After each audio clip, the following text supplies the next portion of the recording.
ನಮಸ್ಕಾರ ಕನ್ನಡ ಒನ್ನೆಗೆ ಸ್ವಾಗತ. ನಾನು ನಿಮ್ಮ ಭಾಗ್ಯನಾರಾಯಣ ಬೊಗ್ಗವರಪು. ಬಿಹಾರ ಚುನಾವಣೆಯ ದಿನಾಂಕಗಳು ಸಹ ಘೋಷಣೆಯಾಗಿದ್ದಾವೆ. ಈಗ ಸೀಟ್ ಶೇರಿಂಗ್ ಅನ್ನುವಂಥದ್ರಲ್ಲಿ NDA ಮತ್ತು ಮಹಾಗಠಬಂಧನ್ ಒದ್ದಾಡ್ತಿದ್ದಾವೆ. ಜನ್ ಸ್ವರಾಜ್ ಪಕ್ಷ 51 ಅಭ್ಯರ್ಥಿಗಳ ಮೊದಲ ಪಟ್ಟಿಯನ್ನು ಪ್ರಕಟಿಸಿಬಿಟ್ಟಿದೆ. ಇದರ ನಡುವೆ ಒಂದಷ್ಟು ಸರ್ವೆಗಳು ಹೊರಗಡೆ ಬರ್ತಿದ್ದಾವೆ. ನಾವು ಸಣ್ಣ ಪುಟ್ಟ ಸರ್ವೆಗಳನ್ನು ನೋಡೋದಕ್ಕಿಂತ ಹೆಚ್ಚಾಗಿ ದೊಡ್ಡ ಸರ್ವೆ ಕಡೆ ಕಣ್ಣು ಹಾಕೋಣ ಅಂತ ಇವತ್ತು ಅಂದ್ಕೊಂಡೆ. ಯಾವುದು? ಸಿ ವೋಟರ್ ಅನ್ನುವಂಥ ಸರ್ವೆ ಕಂಪನಿ ಏನಿದೆಯಲ್ಲ, ಅದು ರಾಷ್ಟ್ರ ಮಟ್ಟದಲ್ಲಿ ದೊಡ್ಡ ಸರ್ವೆ ಮಾಡುವಂತಹ ಕಂಪನಿ ಅಂತ ಹೆಸರು ಗಳಿಸ್ಕೊಂಡಿದೆ. ಹಾಗಾಗಿ ಅದು ಏನು ಹೇಳುತ್ತೆ ನೆನಪಿಟ್ಕೊಳ್ಳಿ, ಇದೊಂದು ಗೋಧಿ ಮಾಧ್ಯಮದ ಭಾಗವಾಗಿರುವಂತಹ ಸಿ ವೋಟರ್. ಆದರೆ ಅದು ಏನೆಲ್ಲ ಅಂಶಗಳನ್ನು ಅಂಕಿಗಳನ್ನು ಹೊರಗಿಟ್ಟಿದೆ ಮತ್ತು ಕೊನೆಯಲ್ಲಿ ತಾನು ಹೇಗೆ ನಾನು ಮೋದಿ ಭಕ್ತ ಕಂಪನಿ, ನಾನು BJP ಗುಲಾಮ ಕಂಪನಿ ಅಂತ ಕೊನೆಯಲ್ಲಿ ಹೇಗೆ ತೋರಿಸ್ಕೊಳ್ಳುತ್ತೆ ಅನ್ನೋದನ್ನು ಸಹ ವಿವರಿಸ್ತೀನಿ. ಮೊದಲಿಗೆ ಸಿ ವೋಟರ್ ಕಡೆಯಿಂದ ಬಂದಿರುವಂಥ ಒಂದಷ್ಟು ಅಂಕಿಅಂಶಗಳನ್ನು ನೋಡೋಣ. ಮೊದಲಿಗೆ ನೋಡಬೇಕಾಗಿರುವಂಥದ್ದು, ಮುಖ್ಯಮಂತ್ರಿಯಾಗಿ ನೀವು ಯಾರನ್ನು ನೋಡಲು ಬಯಸುತ್ತೀರಿ, ಯಾರನ್ನ ನೋಡೋಕ್ಕೆ ಬಯಸ್ತೀರಿ ಅನ್ನುವಂಥ ಪ್ರಶ್ನೆಗೆ ನಿತೀಶ್ ಕುಮಾರ್ 15.9% ಜನರಿಂದ ಮಾತ್ರ ಒಪ್ಪಿಗೆಯನ್ನು ಪಡ್ಕೊಂಡಿದ್ದಾರೆ. ಅಂದರೆ ನಿತೀಶ್ ಕುಮಾರ್ ಮುಖ್ಯಮಂತ್ರಿಯಾಗಬೇಕು ಮತ್ತೆ ಅನ್ನುವಂತಹ ಇಚ್ಛೆಯನ್ನು 15.9% ಜನ ಮಾತ್ರನೇ ವ್ಯಕ್ತಪಡಿಸಿದ್ದಾರೆ. ಇನ್ನು ತೇಜಸ್ವಿ ಯಾದವ್ಗೆ 36.2% ಜನ ಮುಖ್ಯಮಂತ್ರಿಯಾಗಿ ನೋಡಲು ಬಯಸ್ತೀವಿ ಅನ್ನುವಂತಹ ಓಟನ್ನು ಕೊಟ್ಟಿದ್ದಾರೆ, ಸಹಮತವನ್ನು ಕೊಟ್ಟಿದ್ದಾರೆ. ಹೊಸದಾಗಿ ಬಂದಿರುವಂತಹ ಜನ್ ಸ್ವರಾಜ್ ಪಕ್ಷದ ಪ್ರಶಾಂತ್ ಕಿಶೋರ್ ಅವರದು ಪ್ರತಿ ತಿಂಗಳು ಏರಿಕೆ ಆಗ್ತಾನೆ ಹೋಗ್ತಿದೆ. ಈಗ ಬಂದಿರುವ ಸಿ ವೋಟರ್ ವರದಿಯ ಪ್ರಕಾರ 23.2% ಜನ ಹೊಸಬರಿಗೆ, ಹೊಸ ಪಕ್ಷ, ಮೊದಲ ಚುನಾವಣೆಗೆ ಇದು ದೊಡ್ಡ ಅಂಕಿ. ಇದು 23.2% ಜನ ಅವರನ್ನು ಮುಖ್ಯಮಂತ್ರಿಯಾಗಿ ನೋಡೋದಕ್ಕೆ ಇಚ್ಛಿಸ್ತಾರೆ ಅಂತ ಸಿ ವೋಟರ್ ಸ್ವತಃ ಹೇಳ್ತಾ ಇದೆ. ನಾನು ಹೇಳಿದೆ ನಿಮಗೆ ಇದು ಗೋಧಿ ಮಾಧ್ಯಮ ಅಂತ. ಆದರೆ ಅದು ತಾನು ಗೋಧಿ ಮಾಧ್ಯಮ ಅನ್ನೋದನ್ನು ಕೊನೆಯಲ್ಲಿ ನಿರೂಪಣೆ ಮಾಡಿದೆ ಒಂದು ಅಂಕಿಅಂಶಗಳಲ್ಲಿ, ಅದನ್ನು ತೋರಿಸ್ತೀನಿ. ಸೊ ನಿತೀಶ್ ಕುಮಾರ್ 3ನೇ ಸ್ಥಾನಕ್ಕೆ ಹೋಗ್ಬಿಟ್ಟಿದ್ದಾರೆ, 3ನೇ ಸ್ಥಾನಕ್ಕೆ. ಸೊ ನಿಮಗೆ ಅರ್ಥ ಆಗಿರ್ಬೋದು ಏನಾಗ್ತಿದೆ ಅಂದು ಅಂತ. ಅದರ ಜೊತೆಗೆ ಈ SIR ಅಂತ ಮಾಡಿದ್ರಲ್ಲ, ಜನರಲ್ಲಿ ಸಾಕಷ್ಟು ಪ್ರಶ್ನೆಗಳಿದ್ದಾವೆ ಇದರ ಬಗ್ಗೆ. ಈ SIR ಅಂತ ಮಾಡಿ, ಏನು ಸ್ಪೆಷಲ್ ಇಂಟೆನ್ಸಿವ್ ರಿವ್ಯೂ ಅಂತ ಮಾಡಿ, ಮತದಾರರ ಪಟ್ಟಿಯನ್ನು ಕಂಪ್ಲೀಟಾಗಿ ಪರಿಷ್ಕರಣೆ ಮಾಡಿ ಲಕ್ಷಾಂತರ ಜನರನ್ನು ಅದರಿಂದ ಆಚೆ ಇಟ್ಟಿದ್ದಾರೆ. ಅವರು ದಾಖಲೆಗಳು ಕೊಟ್ಟಿಲ್ಲ, ಅದು ಕೊಟ್ಟಿಲ್ಲ, ಇದು ಕೊಟ್ಟಿಲ್ಲ ಅಂತ ಆರಂಭದಲ್ಲಿ 65 ಲಕ್ಷ ಜನರನ್ನು ಹೊರಗಡೆ ಇಟ್ಟಿದ್ರು.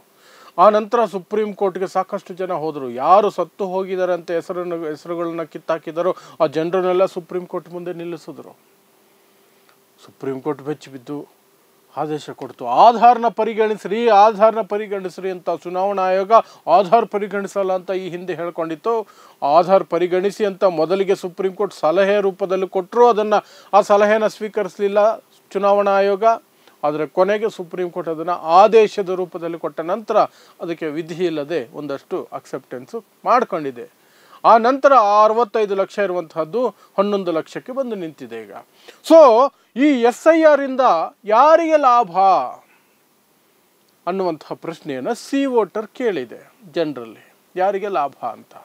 ಸೊ ಈ SIR ಕುರಿತಾಗಿ ವಿಪಕ್ಷಗಳು ಮಾಡಿರುವಂತಹ ಅಷ್ಟು ಏನು ಶಬ್ದ, ಅದನ್ನು ಇಟ್ಕೊಂಡು ಬಿಹಾರದಲ್ಲಿ ನಡೆದಂತಹ ವೋಟರ್ ಅಧಿಕಾರ ಯಾತ್ರೆ, 1300 ಕಿಲೋಮೀಟರ್ಗಳ ಯಾತ್ರೆ ರಾಹುಲ್ ಗಾಂಧಿ ನೇತೃತ್ವದಲ್ಲಿ ನಡೆದಂಥದ್ದು, ಅದೆಲ್ಲವೂ ಸಹ ಏನು ಮಾಡಿದೆ ಅಂದರೆ ಈ SIR ಅನ್ನೋದ್ರ ಬಗ್ಗೆ ಗಲ್ಲಿಗೂ ಸಹ ಮಾಹಿತಿಯನ್ನು ಕೊಟ್ಟಿದೆ. ಎಲ್ರಿಗೂ ಅದು ಗೊತ್ತಿದೆ, ಅದು ಏನು ಅನ್ನೋದು ಗೊತ್ತಿದೆ. ಸೊ ಹಾಗಾಗಿ ಅದರಿಂದ ಯಾರಿಗೆ ಲಾಭ ಆಗಿದೆ ಅನ್ನುವಂತಹ ಪ್ರಶ್ನೆ ಸಿ ವೋಟರ್ ಕೇಳಿದಾಗ 46.1% ಜನ ಹೇಳ್ತಾರೆ NDAಗೆ ಲಾಭ ಆಗಿದೆ. NDA, ಮೋದಿ, ನಿತೀಶ್ ಕುಮಾರ್ ಇವರಿಗೆ ಲಾಭ ಆಗಿದೆ ಅಂತ 46.1% ಜನ ಹೇಳ್ತಿದ್ದಾರೆ. ಅಲ್ಲಿಗೆ ಸ್ಪಷ್ಟವಾಗಿ ಇದು ಎಲೆಕ್ಷನ್ ಕಮಿಷನ್ ಮತ್ತು BJP, ನರೇಂದ್ರ ಮೋದಿ ಒಂದು ಮಟ್ಟಕ್ಕೆ JDU ಮೈತ್ರಿಯಾಗಿ ಕೆಲಸ ಮಾಡಿದೆ ಅನ್ನೋದು ಜನರ ಭಾವನೆ.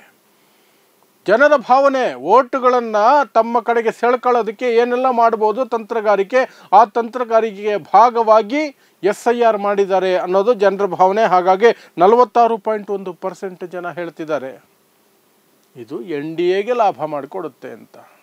ಕೇವಲ 21.7% ಜನ ಹೇಳ್ತಿದ್ದಾರೆ ಇದು ಮಹಾಗಠಬಂಧನ್ ಅಥವಾ ಇಂಡಿಯಾ ಮೈತ್ರಿಕೂಟ ಅಂತ ಏನು ಭಾರತದ ದೇಶದಲ್ಲಿ ಗುರುತಿಸ್ಕೊಂಡಿದೆ, ಕಾಂಗ್ರೆಸ್ಸು, RJD ಮತ್ತು ಕಮ್ಯುನಿಸ್ಟು ಮತ್ತು ಬೇರೆ ಸಣ್ಣ ಪುಟ್ಟ ಪಕ್ಷಗಳು, ಆ ಮಹಾಗಠಬಂಧನ್ಗೆ ಅನುಕೂಲ ಮಾಡಿಕೊಡುತ್ತೆ ಅಂತ 21.7% ಜನ ಮಾತ್ರ ಹೇಳಿದ್ದಾರೆ. ಸೊ ಈ ಎರಡು ಅಂಕಿಅಂಶಗಳನ್ನು ನೋಡಿದಾಗ ಜನ NDA ವಿರುದ್ಧ ಇದ್ದಾರೆ ಅನ್ನೋದು ಸ್ಪಷ್ಟವಾಗಿ ಅರ್ಥ ಆಗ್ತಿದೆ. ಆದರೆ ಸಿ ವೋಟರ್ ಅನ್ನೋದು ಯಾವತ್ತಿದ್ರೂ ಸಹ BJPಯ ಗುಲಾಮಗಿರಿಯಲ್ಲಿ ಬದುಕುವಂತಹ ಒಂದು ಸಂಸ್ಥೆ ರೀತಿಯಲ್ಲಿ ಇರೋದು, ಅದು ಗೋಧಿ ಮಾಧ್ಯಮದ ಭಾಗ. ಹಾಗಾಗಿ ಈ ಅಂಶಗಳನ್ನು ಕೊಟ್ಟ ನಂತರವೂ ಸಹ ಹೇಗಾದರೂ ಮಾಡಿ BJP ಗೆಲ್ಲುತ್ತೆ ಅಂತ ಹೇಳಲೇಬೇಕಲ್ಲ. ಇಷ್ಟೆಲ್ಲ ಕೊಟ್ಟ ನಂತರವೂ ಸಹ BJP ಗೆಲ್ಲುತ್ತೆ ಅಂತ ಹೇಳಿದೆ. ಯಾವುದರಲ್ಲಿ ಹೇಳಿದೆ ಅಂದರೆ, ಯಾರು ಗೆಲ್ತಾರೆ, ನೀವು ಯಾರಿಗೆ ಮತ ಹಾಕ್ತೀರಿ ಅಂತ ನಾವು ಜನರನ್ನು ಕೇಳಿದ್ವಿ. ಅದರ ಅಂಕಿಅಂಶಗಳು ತಗೊಳ್ಳಿ, ಹೀಗಿದ್ದಾವೆ. ಇಲ್ಲೇ ನೋಡಿ BJPನ ಗೆಲ್ಲಿಸ್ತಿದ್ದಾರೆ. ಅವರು ಹೇಳ್ತಾರೆ NDAಗೆ ವೋಟ್ ಹಾಕ್ತೀನಿ ಅಂತ 40.2% ಜನ ಹೇಳಿದ್ದಾರೆ, ಮಹಾಗಠಬಂಧನ್ಗೆ ವೋಟ್ ಹಾಕ್ತೀನಿ ಅಂತ 38.3% ಜನ ಹೇಳಿದ್ದಾರೆ. ಇನ್ನು ಜನ್ ಸುರಾಜ್ ಪಕ್ಷ, ಪ್ರಶಾಂತ್ ಕಿಶೋರ್ ಅವರ ಪಕ್ಷ, ಹೊಸ ಪಕ್ಷ, ಅದಕ್ಕೆ ವೋಟ್ ಹಾಕ್ತೀನಿ ಅಂತ ಹೇಳಿ 13.3% ಜನ ಹೇಳಿದ್ದಾರೆ ಅಂತ ಹೇಳುವ ಮೂಲಕ ಬಿಹಾರದಲ್ಲಿ NDA ಸರ್ಕಾರ ಮತ್ತೆ ಬರುತ್ತೆ, ಮೋದಿ ಅಂಡ್ ಟೀಮ್ ಗೆಲ್ಲುತ್ತೆ ಅನ್ನೋದನ್ನು ಕೊನೆಯಲ್ಲಿ ತಾವು ಗೋಧಿ ಮಾಧ್ಯಮ, ಯಾಕೆಂದರೆ ಈ ಬೇರೆ ಬೇರೆ ಅಂಕಿಅಂಶಗಳಲ್ಲಿ ಎಲ್ಲೂ ಸಹ NDAಗೆ ಮುನ್ನಡೆ ಇಲ್ಲ. ಮುಖ್ಯಮಂತ್ರಿ ಅಭ್ಯರ್ಥಿ ಯಾರಾಗಬೇಕು ಅನ್ನೋದರಲ್ಲಿ ನಿತೀಶ್ ಕುಮಾರ್ 15% ಆದರೆ ತೇಜಸ್ವಿ ಯಾದವ್ 36%, ಡಬಲ್ಗಿಂತ ಜಾಸ್ತಿ ಇದೆ. ಆದರೂ ಸಹ ಸರ್ಕಾರ NDAದು ಬರುತ್ತಂತೆ. ಇದು ಸಿ ವೋಟರ್ ಕೊಟ್ಟಿರುವಂತಹ ವರದಿ. May be they are right. Election commission, vote ಕಳ್ಳತನ, ಏನೇನೋ ಮಾರ್ಗಗಳಿದ್ದಾವೆ. May be they are right. ಆದರೆ ನಾವು ವೆಯ್ಟ್ ಮಾಡಿ ನೋಡಬೇಕು. ನವೆಂಬರ್ 6 ಮತ್ತು 11ನೇ ತಾರೀಕು ಮತದಾನ ಇದೆ. ನವೆಂಬರ್ 14ನೇ ತಾರೀಕು ಫಲಿತಾಂಶ ಇರುತ್ತೆ.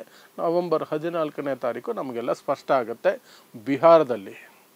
ಬಿಹಾರದಲ್ಲಿ NDA ಗೆಲ್ಲುತ್ತಾ ಅಥವಾ ಬಿಹಾರದ ಜನ ಗೆಲ್ತಾರ, ಅಷ್ಟು ಅವತ್ತು ಸ್ಪಷ್ಟವಾಗಿ ಅರ್ಥ ಆಗುತ್ತೆ. ಸೊ ನೋಡ್ತಾ ಇರಿ ಸಮ ಸಮಾಜಕ್ಕಾಗಿ ಕನ್ನಡ 1 ನ್ಯೂಸ್. ನಮಸ್ಕಾರ.